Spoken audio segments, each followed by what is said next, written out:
it's time for Top 5 Saves, brought to you by Contact 12-Hour Cold Caplets. Bergeron gets knocked down. Here are the Flyers heading center. What a stop by McLennan! Brindamore can't believe it. Neither can I. The game was all but tied up with that play, but Jamie McLennan, wow, what a stop. A 10-beller.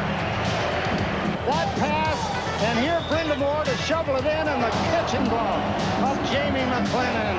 That may well be one of the saves of the season. Joined by Jamie McLennan in the NHL Network studios for everybody's favorite time of the year, prediction time. Jamie, I know it's early, but we're going to put you on the spot. Now, realignment means there's 4 new divisions. There's 8 teams in the East in each division and 7 teams in each division in the West. Let's start in the Eastern Conference with the Metropolitan Division. Here's a look at it. Columbus Blue Jackets, Pittsburgh Penguins, Philadelphia Flyers, New York Rangers, Islanders, Devils, and Hurricanes. Who are your top 3 teams there? Well, it's going to be very tough to predict because you have to believe that most of those teams are playoff teams. But I'm going to start with number 1, the Pittsburgh Penguins. Let's not forget Sidney Crosby, what they were able to do. They're going to be an angry team because they had the exit to the playoffs earlier than they wanted to be. And your other 2 teams, who do you think? Because there's 3 that are guaranteed in each division. Well, the Rangers and the Capitals, I believe. The Capitals are trending upwards, and the Rangers, anytime you have Henrik Lundqvist in net, you've got an opportunity to do something special in the playoffs. All right, let's move along next to the Atlantic Division, another very tough division.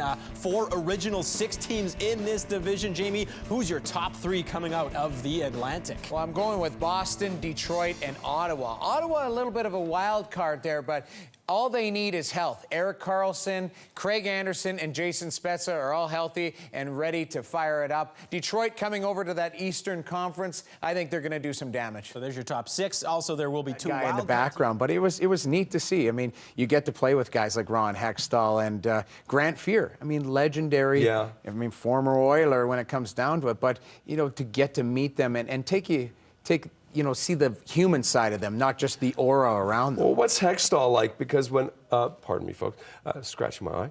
When all of us watched Hextall, yeah, right? He was a classic Hextall because there was another Hextall who fought, right? Who played years before him. I think it was Brian. Yeah. Quite the temper on that guy. What was he like off the ice?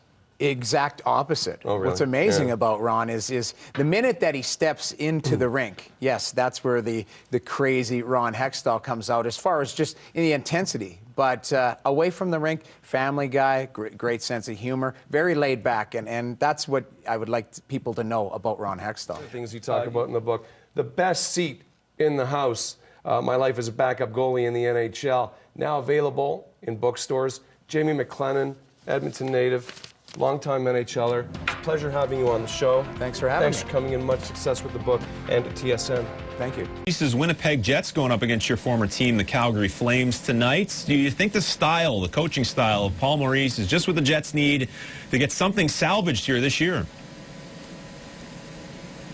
Absolutely, because Paul Maurice demands work ethic first and foremost, and that's where the Winnipeg Jets, they've been struggling this year with consistency. That's fine if you're a younger team still trying to work out the kinks in your style, but you cannot let work ethic off the hook, and that's where they've had inconsistent efforts on nightly basis. Paul Maurice is going to come in there, crack the whip, make sure these guys play with a lot of structure and play with a lot of passion, and we saw that in his debut, and he's not going to change that. He's going to be hard on the guys, he's going to be fair, but he's a terrific motivator, he's a great speaker. Obviously we know he's a friend of the network, and I think he's going to do a great job there, but he does have his work cut out for him because this group is inconsistent and their leaders are inconsistent. A guy like Dustin Byfuglien always leaves you wanting a little bit more because he's capable of dominating a game, but we see that 1 out of every 3 or 4 games. In Byfuglien, that's where Maurice will hold his feet to the fire, hold him more accountable, and hopefully that trickles through the group. Jamie, great stuff as always. We will check in with you at the top of the hour. Thanks very much. All right, thanks, guys.